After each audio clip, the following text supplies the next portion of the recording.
আজকের গল্পটা বেকার ছেলের স্বপ্ন দেখাও অপরাধ। স্বপ্ন দেখি আমি, অথচ চোখে আঙ্গুল দিয়ে দেখিয়ে দেয় ব্যর্থতা। চাকরি নেই, তাই ভালোবাসাটাও যেন অযোগ্য হয়ে গেছে। আমি শুধু বেকার না, পরিবার সমাজের বোঝা বটে।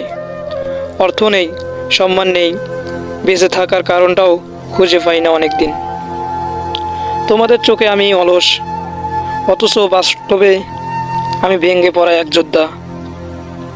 যখন ইনকাম আসবে, তখন ভালোবাসাও ফিরে আসবে। একটা চাকরি না থাকলে সম্পর্কগুলো যেন জবাবদিহিমূলক হয়ে যায়।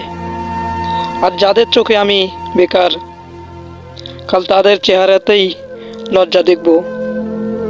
মাথার ভিতরে বিস্ফোরণ, বাইরে শুধু নীরবতা।